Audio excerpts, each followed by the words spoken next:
बिस्मिल्लाहिर्रहमानिर्रहीम। My dear well wishers, inspire group की तरफ से आपको सलाम।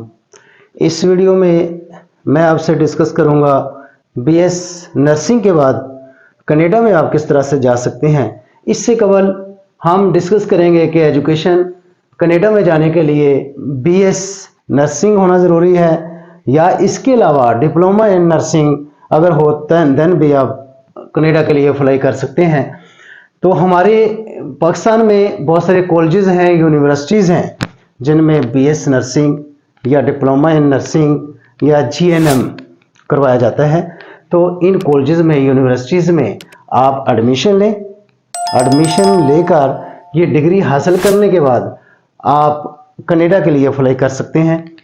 तो ये बहुत आसान काम है, कोई इतना मुश्किल काम नहीं है। जब आप कोई स्किल लर्न करते हो, स्किल सीख लेते हो, जैसे कि ये स्किल है जिसको हम बीएस नर्सिंग कहते हैं। डिप्लोमा इन नर्सिंग 2 साल का होता है, ये 4 इयर्स का है बीएस नर्सिंग। और इसी तरह से GNM, general nursing and midwifery जो प्रोग्राम्स होते हैं, ये करने के बाद आप अप्लाई कर सकते हैं कनाडा के लिए। और कनाडा में इस वक्त दुनिया में वाहिद मुल्क है कनाडा जिसमें बहुत सारी जॉब्स हैं। नर्सिंग, हेल्थ केयर के हवाले से बहुत सारी जॉब्स हैं और बहुत सारी डिमांड है। तो इस तरह से आप अप्लाई कर सकते हैं बीएस नर्सिंग के बाद। तो इसमें एक्सपीरियंस होना चाहिए। एक्सपीरियंस ये है कि हाउस जॉब, ये 4 ईयर का प्रोग्राम होता है, इसके बाद 1 साल हाउस जॉब होती है। इसके अलावा अगर आप पब्लिक एंड प्राइवेट हॉस्पिटल में आपके 2, 3, 4 साल का एक्सपीरियंस है, देन ये आपके लिए बहुत ही सूट करेगा, बहुत अच्छा होगा। आरएन रजिस्टर्ड नर्सेज जो होती हैं, इसके लिए अगर आपकी ख्वाहिश है want to work registered nurse for Canada, जिसको हम कैसे कहते हैं कि ये लाइसेंस्ड प्रैक्टिकल नर्स है, जिसको एलपीएन का नाम भी दिया जाता है।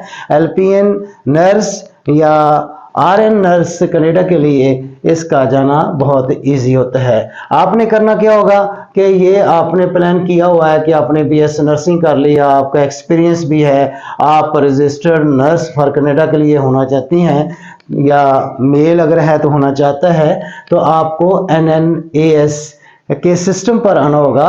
एनएनए सिस्टम पर आपने क्रिएट करना अपना account with national nursing assessment service, और इसकी जितनी भी रिक्वायरमेंट्स हैं उन तमाम रिक्वायरमेंट्स को फॉलो करना है। देन यू विल बी पे नोटिफाइड, यानी कि आप जो भी फ़ी है वो सबमिट करेंगे, उसके बाद आपको का नोटिफाई वो हो जाएगा system. Then when the file is completed then you will go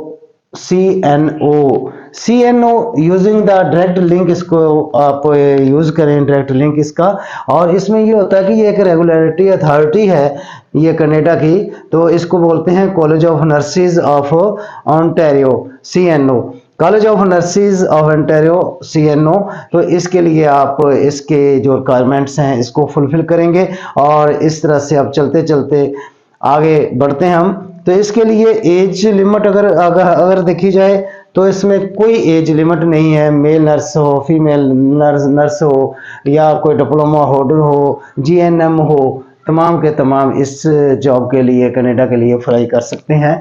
job level की बात करें तो ये जो जॉब लेवल है कनाडा के लिए, ये बहुत ही एडमायरेबल है और इसको आप यूं समझें कि comprehensively good job for Canada. इसमें हर लिहाज से आप अपना लिविंग स्टाइल देखें, आप अपनी अर्निंग देखें, आप अपने जो वर्क है सिस्टम उसको देखें, तो तमाम में ये एडमायरेबल होगा। तो इस सारे प्रोसेस के लिए आपको करना क्या पड़ेगा, बहुत सारे कॉलेजेस एंड यूनिवर्सिटीज़ ऐसी भी होती हैं जिनमें आइट्स की या ओईटी की ज़रूरत नहीं होती, लेकिन अक्सर में ऐसे ही है कि आइट्स आपको करना पड़ता है। आइट्स अक्सर स्टूडेंट्स को ये नॉलेज होना चाहिए कि ये क्या होता है IELTS, international English language testing system. तो ये आइट्स जब करते हैं तो इसकी फ़ी है, पाकिस्तान की हम बात करते हैं, आप पाकिस्तान से अप्लाई करना चाहते हैं कनाडा के लिए, तो इसकी 52,200 रुपया तकरीबन PKR में, पाकिस्तानी रुपया में, करेंसी में इसकी फ़ी है। वो आप इसकी सबमिट करवाने के बाद आप इसके एग्ज़ाम देंगे। एग्ज़ाम में आपको 7 बैंड लेना होंगे। तो इसमें ये होता है कि स्पीकिंग एंड राइटिंग में 7, लिसनिंग में 7.5 एंड रीडिंग में 6.5। ओवरऑल इसका एग्रीगेट निकालें तो वो 7 बैंड्स बनेंगे। तो ये अगर आपका स्कोर है तो आप क्वालिफाइड हैं। इसके लिए कनाडा के लिए आप अप्लाई कर सकते हैं और वहाँ पर आपको जॉब ट्रेस करने में, ढूंढने में और जॉब करने में बहुत आसानी होगी। इसका अल्टरनेट एक और भी एग्ज़ाम है जिसको OET कहते हैं। यह है ऑक्यूपेशनल इंग्लिश टेस्ट, क्योंकि इसमें जो हम अगर कनाडा में जाना चाहते हैं, कनाडा में इंग्लिश लैंग्वेज उनकी है या फ्रेंच है, तो इनमें आप मैक्सिमम अगर आप इंग्लिश पर अबू रखते हैं और इस टेस्ट में इसकी फ़ी जो है 37,543 PKR। तो इसमें अगर आपका स्कोर 350 हो आउट ऑफ 500 है, देन भी आप क्वालिफाई करते हैं इसके लिए। My dear well wishers, nursing के हवाले से हम चलते हैं आगे के OSCE। ये क्या होता है? आप कनाडा में पहुंच गए हैं तो वहां पर एक और टेस्ट होता है, ऑब्जेक्टिव स्ट्रक्चर्ड क्लिनिकल एग्जामिनेशन। तो ये वो टेस्ट होता है जो कॉम्पिटेंसी देखता है, जो स्किल देखता है। अक्सर लोगों के पास डिग्रीज होती हैं लेकिन उनकी कॉम्पिटेंसी नहीं होती, स्किल नहीं होती, उनकी रीडिंग, राइटिंग और लिसनिंग स्किल नहीं होती, उनकी ट्रीटमेंट की स्किल नहीं होती।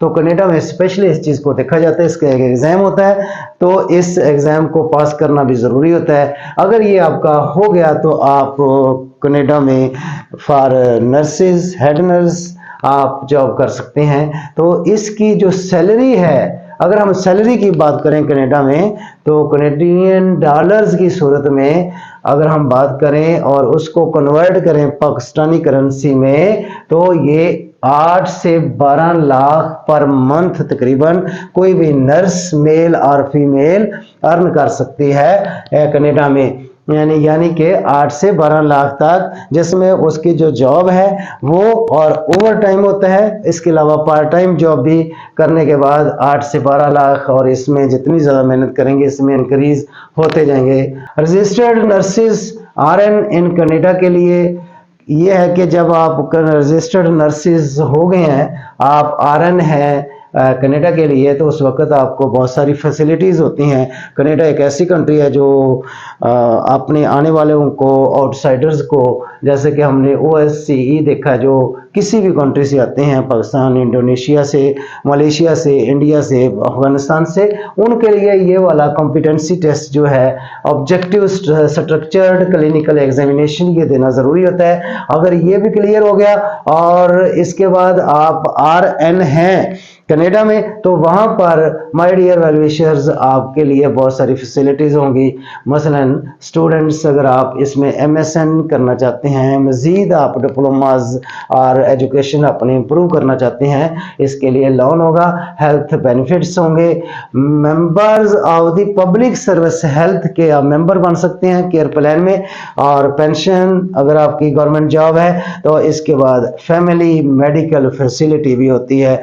तो ये वो फैसिलिटीज़ हैं जो चंद एक बयान की। इसके अलावा और भी बहुत सारी फैसिलिटीज़ होती हैं।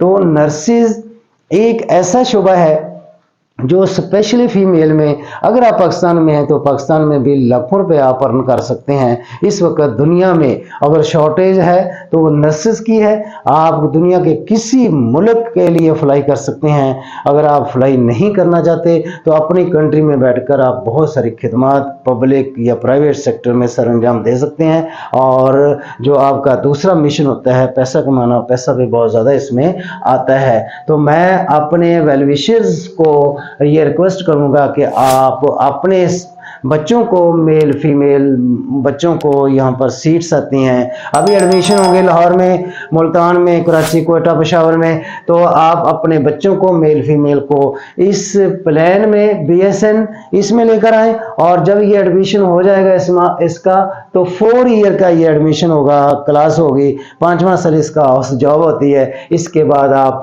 एक्सपीरियंस के लिए किसी हॉस्पिटल को ज्वाइन कर सकते हैं। और साथ साथ इस सिस्टम के लिए आप कनाडा जाना चाहते हैं तो कनाडा जो है इस फील्ड में मेडिकल हेल्थ केयर में पूरी दुनिया में नंबर 1 है। और इस मुल्क में जाने के बाद आप अपने आप को इम्प्रूव कर लेते हो, अपनी फैमिली को इम्प्रूव करते हो, अपने मुल्क का ख्याल करते हो।